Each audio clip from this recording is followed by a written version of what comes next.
కొండలను పిండి చేశారు. ప్రకృతి రమణీయతను దేవుడి సాక్షిగా నాశనం చేశారు. ఇందుకోసం కొందరు అధికారులు సహకరించారన్న ఆరోపణలు ఉన్నాయి. కూటమి ప్రభుత్వం రావడంతో ఆ చిట్టా వెలుగు చూస్తోంది. అసలు ఆలయ భూమి ఎంత? కొండలను తవ్వేసింది ఎవరు? తవ్వకాల వెనుక ఎవరున్నారు అన్న దానిపై ఫోకస్ చేసింది సర్కార్. ఏలూరు జిల్లాలో అక్రమ తవ్వకాలపై ప్రైమ్ 9 ప్రత్యేక కథనం.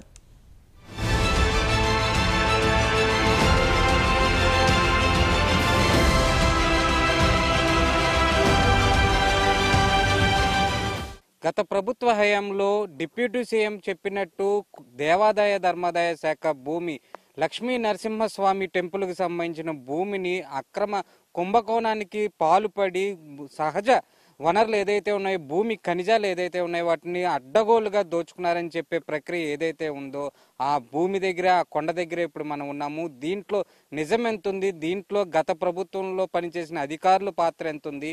గత ప్రభుత్వంలో పనిచేసిన రాజకీయ నాయకుల పాత్ర ఎంత ఉంది అన్నది ఇప్పుడు ప్రైమ్ 9 స్పెషల్ స్టోరీలో చూద్దాం.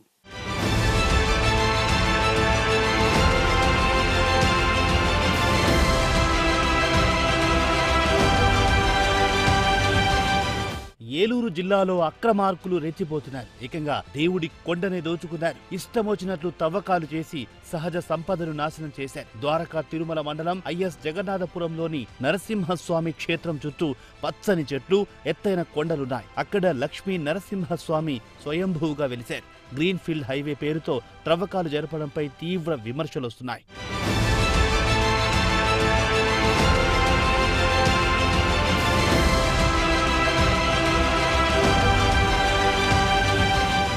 అయితే త్రవ్వకాలు ఎవరు జరుపుతున్నారు, ఎందుకు చేస్తున్నారన్న ప్రశ్నలు సర్వత్రా వినిపిస్తున్నాయి. ఇటీవల లక్ష్మీ నరసింహస్వామిని డిప్యూటీ సీఎం పవన్ కళ్యాణ్ దర్శించుకుని ప్రత్యేక పూజలు నిర్వహించారు. అనంతరం దీపం 2 పథకాన్ని ప్రారంభించారు. ఈ సందర్భంగా అక్రమ మైనింగ్పై కీలక వ్యాఖ్యలు చేశారు.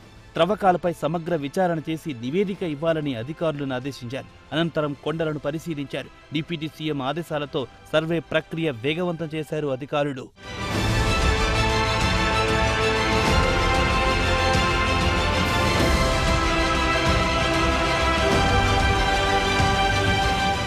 గ్రీన్ఫీల్డ్ హైవే పేరుతో భారీ త్రవ్వకాలు జరిగినట్టు జిల్లా కలెక్టర్ కు నివేదిక ఇచ్చారు అధికారులు. సర్వే నెంబర్ 425లో 6.18 ఎకరాల్లో 74,875 క్యూబిక్ మీటర్లు తవ్వుకునేందుకు అనుమతి తీసుకుని ఎలాంటి త్రవ్వకాలు చేయలేదు. అదే సర్వే నెంబర్లో 1.48 ఎకరాల్లో 36,107 క్యూబిక్ మీటర్లు అనుమతులు తీసుకుని 33,647 క్యూబిక్ మీటర్లు తవ్వుకున్నారని గుర్తించారు. ఇదే సర్వే నెంబర్లో ఎలాంటి అనుమతులు లేకుండా 20.95 ఎకరాల్లో 6,15,683 క్యూబిక్ మీటర్లు రెడ్ గ్రావెల్ తవ్వేశారు.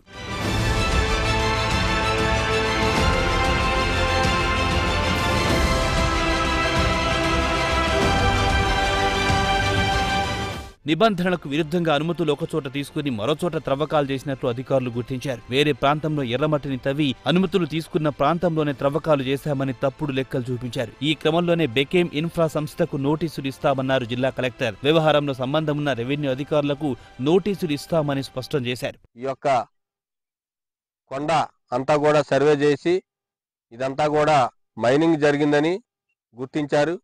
అలాగే ఈ యొక్క ఐఎస్ జగన్నాథపురం శ్రీ లక్ష్మీ నరసింహస్వామి కొండ ఏదైతే ఉందో ఈ మైనింగ్ అంతా కూడా వెంటనే అధికారులు గుర్తించాలి. ఈ చుట్టుపక్కల ఇదే కాకుండా మీరు చూస్తున్నారు, ఈ కొండ ఇక్కడే కాకుండా చుట్టూతా కూడా తవ్వకాలు జరిగినాయి. ఇదంతా కూడా గత ప్రభుత్వంలోనే జరిగింది.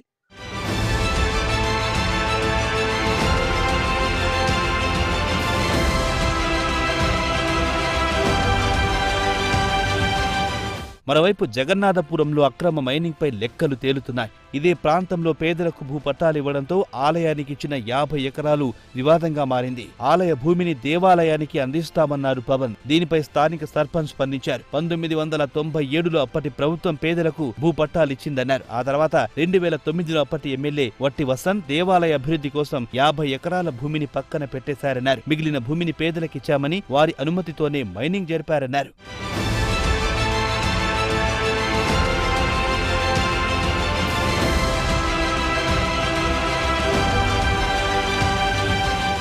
ఇటు జగన్నాథపురంలో త్రవ్వకాలు ఆగిపోయాయి, కానీ కొయ్యలగూడెం మండలంలోని కొండపై ఇప్పటికీ మైనింగ్ జరుగుతోంది. బెకెమ్ ఇన్ఫ్రా సంస్థ ఆధ్వర్యంలోనే ఇదంతా జరుగుతోంది. అక్కడ మైనింగ్ చేసి దగ్గరలోని గ్రీన్ ఫీల్డ్ హైవేకు తరలిస్తున్నారు. గత ప్రభుత్వం హయాంలో భారీ అవకతవకలు జరిగాయన్న ఆరోపణలున్నాయి. డిప్యూటీ సీఎం పవన్ ఆదేశాలతో ఆలయ అభివృద్ధికి 50 ఎకరాల భూమిని ఇవ్వడానికి పట్టాలు సిద్ధం చేస్తున్నారు అధికారులు. గతంలో జరిగిన భూ ఆక్రమాలపై విచారణ చేస్తున్నారు.